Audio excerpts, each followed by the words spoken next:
Vous le savez, au fur et à mesure que la chaîne YouTube avance, je développe un amour, en tout cas une addiction, ou quelque chose qui me tient à cœur auprès de l'audio. Je teste des casques, des micros, des interfaces audio, plein de choses. Et aujourd'hui, c'est un nouveau produit que j'avais pas vu venir, mais qui est sorti. On voit ça tout de suite après l'intro.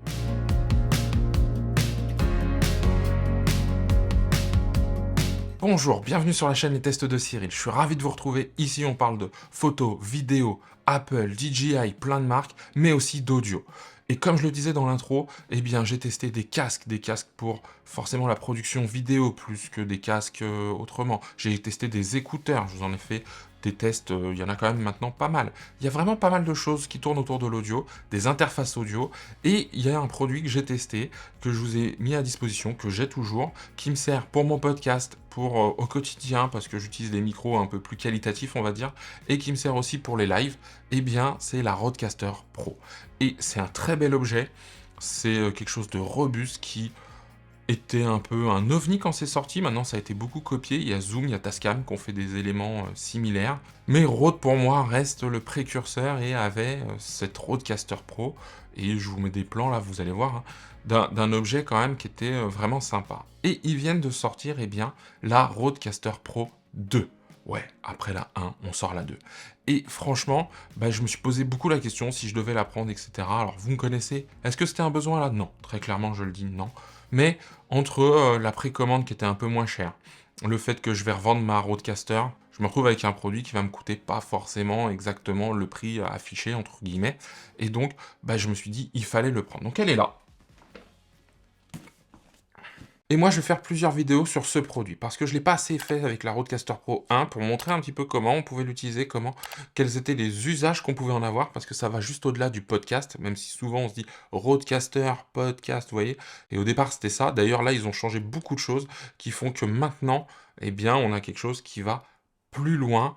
Et c'est pas pour me déplaire. Donc, comment va se dérouler cette vidéo? Eh ben, c'est très simple, on va l'unboxer, je vais vous faire un retour par rapport à la 1. Et derrière, eh bien, on va, comment dire? Faire une première mise en place et ce sera la fin de cette vidéo. Donc c'est vraiment une vidéo prise en main, premier test et derrière, il y aura des tests par rapport à des micros, le même micro sur la 1, sur la 2 peut-être. Il y aura des choses, comment enregistrer, les voix et cetera. Enfin voilà, je vais faire des choses audio. Peut-être que ce sera pas la vidéo du dimanche parce que c'est pas des tests, ça va plutôt être des tutos, quelque chose comme ça, mais en tout cas, ça me tient à cœur parce que là, c'est un beau produit. Alors, première chose, eh bien, on va passer au tour du propriétaire. On a un packaging qui est plus petit, qui est plus ramassé. Elle est un peu plus petite, c'est aussi ça un des critères de choix. C'est pas le premier critère de choix, mais sur mon bureau, bah forcément, ça prend quand même pas mal de place, hein. On est sur quelque chose d'assez large et voilà. Mais on garde toutes les fonctionnalités, ils ont changé pas mal de choses. Moi, ça me plaît bien dans l'idée de ce qu'on va en faire. Alors, on va parler des spécifications techniques, elles sont là listées à peu près. C'est un studio de production audio intégré, et maintenant il parle de studio de production, on n'est plus que sur le podcast, ça c'est intéressant. Il y a des nouveaux préamps, ils sont repartis de zéro, hein, très clairement. Ils n'ont pas réutilisé des choses de la 1 pour les mettre dans la 2. Ils ont tout reboosté, tout rechangé, c'est ça qui est intéressant. Donc, des préamps Révolution, c'est pas c'est la marque hein, qui fait ça, et un gain qui va jusqu'à 76 décibels. Et ça, 76 dB, c'est beaucoup. La Rodecaster Pro 1 va jusqu'à 55. 21 dB, quand on travaille un peu l'audio, c'est énorme. Grosso modo, et on le verra, c'est quand je vais pousser le son, ça va vraiment aller, vous voyez, booster, sans que je pousse peut-être les curseurs au max, etc. Et ça va être intéressant. 4 entrées combo Neutric. Alors Neutric aussi, c'est une marque, hein, et c'est des entrées combo, c'est-à-dire que sur la Rodecaster Pro 1, c'est des XLR et que ça. Là, vous savez, on peut rentrer des jacks 6,35 mm, donc c'est des grosses prises jack, pour rentrer par exemple un instrument. Là, il fallait passer par un petit adaptateur, etc. C'est jamais terrible de passer par des adaptateurs, surtout dans l'audio, même s'il y en a de qualité. Voilà, ça c'est un gros point. Et je reviens sur le gain, ça peut normalement faire fonctionner un Shure SM7B. Le Shure SM7B, c'est le micro assez référence, qui vaut quand même cher, sans utiliser un amplificateur de gain comme un Cloud Lifter, qui vaut 150 € quand même, hein. Le micro, il vaut à peu près 350-400 €, donc c'est déjà pas mal. Je l'ai pas encore.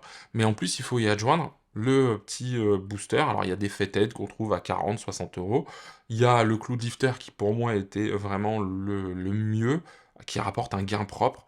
de 25 décibels à peu près. Donc on remontait, vous voyez, à quelque chose de plus puissant, mais qui coûte 150 €. Donc là déjà, ça nous, normalement, enlève cet achat de 150 € pour un micro, hein. Donc imaginez si vous en avez 2 ou 4, voilà, même s'ils font des modules doubles, le prix double. Donc on n'y gagne pas forcément en termes de prix. On va le voir après, mais dans la façon dont c'est fait, l'écran est un peu plus incliné, c'est pas mal. Moi je trouve ça bien. Parce que la Rodecaster, moi telle qu'elle est mise, elle n'est pas devant moi. Le fait qu'il soit un peu plus incliné vers moi, je trouve ça vachement mieux.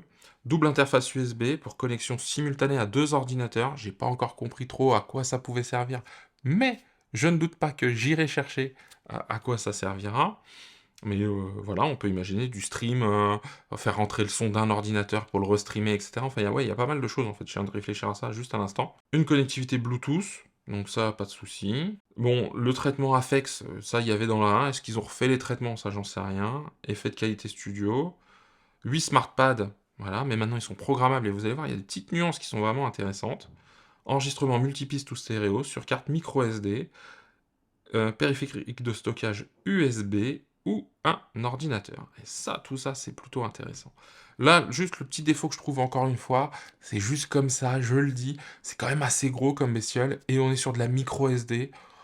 Ça aurait été bien d'avoir de la SD. Bon, voilà ce que j'avais à dire. Alors, il n'y a pas grand-chose de fourni avec. Il y a quoi? Un câble USB-C vers USB-C, le boîtier d'alimentation et la Rodecaster Pro 2. Petit point supplémentaire, ici, Made for iPhone, iPad. Donc bon, ils payent Apple pour ça, forcément. Parce que dès qu'on met un Made iPhone, machin, etc., Apple prend une petite com, mais c'est plutôt intéressant que ce soit pris en compte. Et je ferai peut-être des choses, vous voyez, à l'iPhone, avec, etc. Toujours cette petite partie qui protège. Et là, on arrive sur, eh bien, la Rodecaster. Donc, toujours ce même type d'emballage, c'est-à-dire une représentation un peu dessinée de la Rodecaster Pro 2. Parce que quand c'est les micros, c'est la même chose. Et à l'arrière, on trouve les mêmes indications que sur le petit carton, le petit suremballage qu'il y avait dessus. Ils présentent leur produit phare, entre guillemets, donc le NTH100, testé sur la chaîne, le PodMic que j'ai aussi, et le PS1 Plus. PSA1 Plus, c'est un bras micro que je pense tester, j'espère, prochainement, très prochainement, vous faire une petite revue sympa de bras micro, parce que j'en avais fait une, mais je voudrais la mettre à jour. Ok, d'accord. On est presque chez Apple, là, quand même, sur l'origami, machin, etc. Ok, pourquoi pas. Alors, là, dans cette partie, il y a des éléments, donc je les montrerai après. Non, je vais commencer par les accessoires avant de vous montrer la bête, vous la voyez pas encore, vous en voyez un petit bout. Je ménage le suspense. Bon, c'est pas un truc énorme, c'est juste le câble, hein. Voilà, le suspense a été de courte durée pour un câble, donc pour la prise murale. Voici la bête. Elle est plus ramassée, je le sens. Au niveau poids, elle est là, voilà. Et on va regarder ça juste après, mais je le montre quand même ici. Ça va être tout posé à plat. Ici, hyper intéressant, un pas de vis, si on veut le poser, vous savez, sur des bras articulés qui acceptent ce genre de pas. C'est les gros pas de vis. Ou monture VESA, hein. Donc on peut trouver quand même différents éléments qui sont intéressants. Donc c'est un 3/8 ici. Là, il nous donne les informations. Donc si on se fait un studio un peu sympa, ça peut bien marcher. Alors oui, parce que pourquoi je fais ça? Parce qu'il y en a plein qui ont dit que les faders étaient améliorés. Oui, peut-être. Mais c'est pas foufou par rapport à la Rodecaster Pro, hein. Ouais, si, un petit peu, mais voilà. La qualité, voilà, elle est pas... c'est pas un gap de dingue. Et là, quand je fais ça, ça bouge un peu. C'est pas les grosses tables de mixage qui valent des milliers d'euros non plus, hein, je tiens à le signaler. Mais c'est très correct. Moi, en plusieurs mois, là, ils ont pas bougé d'un poil sur la Rodecaster Pro 1. Vous voyez, j'ai la Rodecaster Pro 1 là, on fera des plans à côté où je vais la prendre pour comparer. Mais c'est quand même différent. Fini le déballage, mais il doit pas rester grand chose. Il reste quoi? L'alimentation, donc le petit bloc d'alimentation. Ça, c'est un gros point différenciant par rapport à la Rodecaster Pro 1. Et USB-C vers USB-C, logoté Rode, assez épais, hein. Ok, une fois qu'on a fini l'origami, hop, hop. Là, j'ai mes SmartPads, donc là, on peut jouer des sons, etc. Et le petit avantage, c'est que là, il y a des boutons directs pour changer les banques de sons. Et ouais, on n'y pense pas souvent, mais changer les banques de sons, c'est hyper important. Parce que 8, bah, pour certains, c'est beaucoup, pour d'autres, c'est pas assez. Et donc, y avoir accès rapidement, ou de se dire, bon, bah écoute, là, sur la première banque de sons de 8 sons, eh bien, je mets les sons du live, et puis juste après, bah, j'ai une autre banque de sons qui sont les sons pour le podcast, par exemple. Donc ça, c'est vraiment intelligent, et le fait que ce soit en direct, je pense que c'est un gros, gros plus. Donc ça, je l'utilise beaucoup en live, par exemple. Vous voyez, peu sur le podcast, mais parce que je ne fais pas d'enregistrement nomade. Elle pèse son poids, hein, je le sens. Le bouton REC a été mis ici. Avant, il était là. Il était carré, là, il est rond. Bon, ça, c'est des petits détails. Il y a toujours le côté où je peux n'avoir que l'audio d'un seul par rapport aux autres, ou muter comment dire, les lignes de son directement. Donc ça, c'est un plus. À l'arrière, il y a pas mal de changements quand même. Donc comme je vous l'ai dit déjà, j'ai toujours mes 4 entrées, sauf que maintenant c'est du combo. Donc c'est XLR et jack en une fois. Donc ça c'est bien, instrument de musique, micro, tout rentre dessus. Là j'ai une sortie pour haut-parleur, enfin 2 sorties, hein, gauche-droite. Ça je l'ai aussi sur la... J'ai 4 sorties casque, 4 sorties casque. Donc en jack, pas mini jack. Hein. Donc il faut soit les adaptateurs, soit avoir directement des gros sorties jack sur votre casque. Ça aussi, je l'ai sur la 1. C'est ici, en fait, que ça change pas mal. Qu'est-ce qui change pas mal? Bah déjà, c'est l'alimentation, c'est de l'USB-C. C'est une prise propriétaire sur la Rodecaster 1, et c'est une petite prise qui se visse. Alors moi, je trouvais le côté vissant plutôt sécurisant. C'est bête, hein, mais un peu comme sur les micros. Ça, c'est un peu la marque, je trouve, professionnelle. Là, ils sont passés à l'USB-C. Mais ce qui est pas idiot. Pourquoi? Parce que ça peut s'alimenter avec une powerbank. On va faire le test. Et donc, j'ai les deux USB-C ici. J'ai de l'Ethernet et j'ai le lecteur de carte micro SD juste là. Donc, c'est plus ramassé. Je me souviens pas avoir de l'Ethernet sur l'autre. Faudra regarder, mais je me souviens pas avoir de l'Ethernet sur la Rodecaster Pro 1. Je vous mettrai derrière et je vous mettrai un petit commentaire pour voir s'il y en a. Voilà. Ça, vous imaginez, vous avez ça devant vous, vous avez les micros, et vous faites votre podcast à plusieurs, et vous pouvez tout enregistrer. Ça, c'est vraiment intéressant. Elle fait quand même moins large. Il y a un truc que j'ai commandé en plus, et qui n'est pas arrivé, j'ai pas encore la date de livraison, et ça m'ennuie, c'est le petit couvercle en plastique qui va dessus pour protéger de la poussière. Alors, je vais mettre peut-être une serviette. Il y en a plein qui font ça dans les théâtres. J'ai vu ça sur les consoles. Parce que quand je vois la poussière qui arrive sur cette protection que j'ai mis sur la Rodecaster Pro 1, et que là, je me dis non, je veux pas cette poussière-là sur mon petit bijou, on va dire ça. Donc ça, c'est un point important. Ah non, ça c'est bien. C'est tout bête. Hein. Sur la Rodecaster Pro 1, les boutons de réglage du volume des casques sont crantés. J'aime pas ça. Je le dis, j'aime pas ça. Alors, ça permet de trouver vraiment le même réglage pour tout le monde. Mais bon, ça va, quoi, on a des yeux. Et là, non, ils sont fluides. Ça, c'est bien. Le gros point différent aussi, c'est cette partie-là. Là, ils ont mis une petite molette, crantée celle-ci, cliquable. Et pour aller beaucoup plus vite, donc l'écran reste tactile, mais en plus, il y a ça pour aller plus vite dans les réglages, etc. C'est pas idiot du tout, parce qu'il n'y avait pas ça sur la Rodecaster Pro 1. Donc ils ont allié plusieurs choses, c'est plutôt bien. Petit point supplémentaire, ça c'est tout bête, mais la Rodecaster Pro 1 ici, il y avait du vide en fait, ça remontait, il y avait un creux, et dans lequel je glissais des câbles. Là, tout est à plat posé, il n'y a rien qu'on peut glisser en dessous.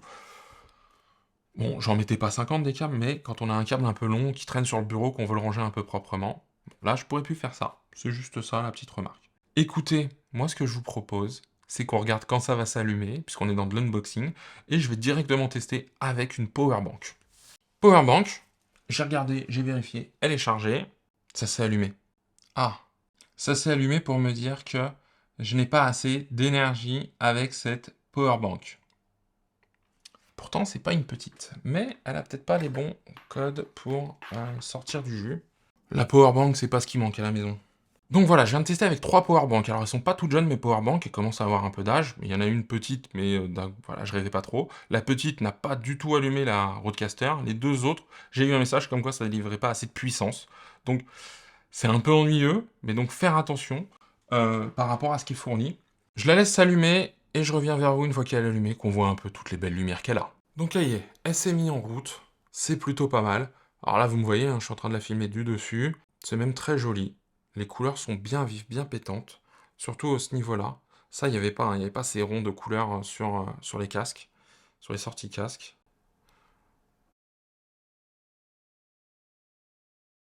Donc vous voyez, je peux faire en Wi-Fi, via Road Central, donc si c'est raccordé à l'ordinateur, ou via l'Ethernet.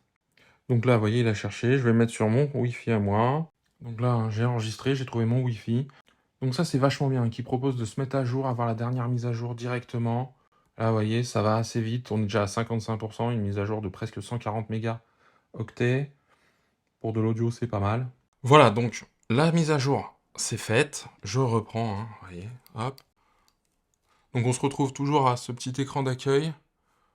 C'est plutôt bien. Première mise en route. Ok, vous voyez la petite molette. C'est bizarre. Le haut est écrit en français, le bas est écrit en une autre langue. La configuration est quand même plutôt pas mal. En tout cas, elle est assez claire, précise. L'écran est vraiment très beau, hein. Je vais faire que des entrées micro sur les 4 entrées. Il me demande, là, vous voyez.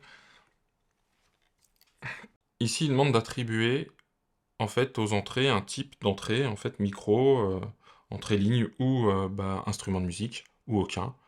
Moi, je vais laisser que des micros, mais après, ça pourra se régler derrière, hein. Mais c'est plutôt bien foutu. On n'a pas tout ça sur la Rodecaster Pro, hein, ça je le dis très clairement. Donc, autre élément hyper important, quand vous choisissez le micro, vous pouvez mettre des pré-réglages par micro. Et donc, les micros les plus utilisés, donc il y a toute la gamme Rode, hein, le PodMic, le Broadcaster, le Procaster, le NT1, le NT1A. Et il y a même des micros hors Rode. Il y a le RE20 et le SM7B dont je vous parlais tout à l'heure. Donc, c'est plutôt pas mal. Moi, je vais faire un test avec mon micro que j'utilise pour le podcast. J'ai le PodMic pour tous les jours. Voilà, donc condenseur. Ok. Il me demande de l'installer. Donc, c'est l'entrée numéro 2. Donc, je suis allé chercher le micro. C'est la T2035 que je vous ai présenté sur la chaîne. Là, quand je suis en train de parler, vous voyez ce qui se passe. Il faut être dans la zone verte. Il me demande de régler. À voir avec chaque micro, encore une fois. Hein, là, voilà, 35. Je peux aller jusqu'à 76. Donc, à peu de choses près. Je suis même pas à la moitié de la puissance de ce qui est fourni. Avec des petits QR codes et tout ça, c'est vraiment bien foutu. Appuyez sur le pré-réglage. Alors là, vous voyez, il y a des pré-réglages. Donc là, voilà, c'est le réglage neutre. Il me dit studio de podcast. Est-ce que là, ce son-là me convient plus ou diffusion? Diffusion, donc plutôt pour du stream. J'ai choisi studio de podcast. On verra bien ce que ça donne. Alors, j'ai tout installé, j'ai configuré. On va regarder ça un peu de plus près. Première chose, donc une fois qu'on a tout installé, tout configuré, comme je vous le disais, alors désolé, il y a beaucoup de fils, hein, la Rodecaster Pro 2 est hyper configurable. Regardez, je peux déplacer, et donc le 1 vient là, ça change la couleur des boutons ici. Moi, par exemple, le 2 ici. Hop, si je vais sur le 2, donc là, c'est juste le cliquer déposer. On peut faire la même chose pour l'USB-C, et ça, c'est vraiment plutôt pas mal, hein. Parce que, moi, je prends l'exemple. Là, j'ai mon micro, il est là, c'est le 2. Si je voulais mettre en 1, si je veux... Voilà. On peut tout paramétrer. Donc, les couleurs ici suivent. Et c'est le gros avantage, c'est-à-dire que s'il y en a que j'utilise moins souvent, je les mets en bout, je les fais sortir, enfin voilà. Il y a pas mal de choses qui peuvent être amenées. Ça, c'est celles qui sont à l'extérieur, mais hop. Vous voyez? Et donc là, il est sorti de celles que j'ai habituellement. Vous voyez? Il y a vraiment ça qui est hyper paramétrable. Ensuite, les smart pads. L'icône affichée à l'intérieur du pad indique le type principal. Ok, donc on peut mettre, vous voyez, des sons, des effets, des actions, des entrées MIDI. Donc là, il y a un vrai dictatiel, hein, quand même. Ah, et là, je suis dans l'interface, vous voyez mon icône en haut, j'ai la date, j'ai l'heure. C'est marrant, c'est en anglais, pourquoi pas. On voit la sortie ici, avant je les avais ici, ces sorties-là, sur l'écran. Ah ouais, d'accord, ok. Et donc là, c'est bien, j'ai les noms. Donc là, vous voyez, je viens de lancer des applaudissements. Je sais pas si vous les entendez. C'est très drôle, les effets, je connaissais pas. Il n'y a pas du tout ça sur la Rodecaster Pro 1. Ok, là donc, ouais, j'ai d'autres visualisations. C'est vachement bien foutu, hein, par rapport à la 2, ils ont poussé certaines choses. Donc on voit le traitement. Et là, si j'enlève le traitement, c'est plus du tout la même chose. Là, je le remets. Ouais, waouh. D'accord, ok. Ah, il faut aimer, mais pourquoi pas. Les effets.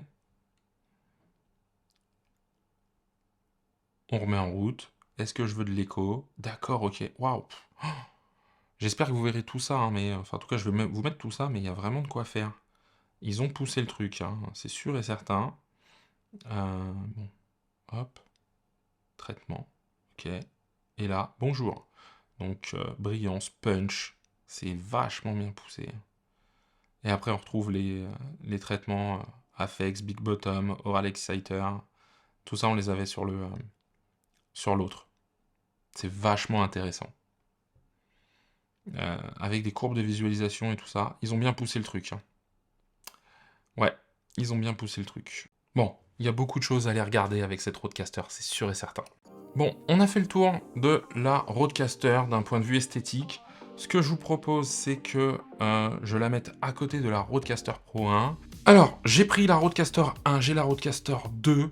Donc, il y a la 1 et la 2, on va dire ça comme ça va être moins long. Bon, tout de suite, c'est flagrant, il y a plusieurs choses qui sautent aux yeux. L'écran est beaucoup plus qualitatif sur la 2, en tout cas, il est plus lumineux, les retours. Maintenant, ça va, hein, on va pas se plaindre, c'est quand même très correct, encore une fois, des deux côtés. En termes de taille, bah en fait, c'est toute la tranche 1 ici, on va le voir après, hein, qui peut disparaître. Donc, c'est vrai que ça fait un peu plus ramassé, c'est plutôt pas mal. Donc, je vous le montre hein, quand même à l'écran, quand on les prend comme ça, hein, l'une à côté de l'autre. Hop, on va essayer de pas casser quoi que ce soit, hein, d'en faire tomber une ou l'autre. Là, vous voyez, j'ai la luminosité au max sur la 1, pas sur la 2. Bon, normalement, on devrait voir que ça joue un petit peu. Vous le verrez peut-être un peu moins, j'espère, sur d'autres plans. Le petit côté coloré. Alors là, encore plus ici, je crois, avec la 1 qu'avec la 2.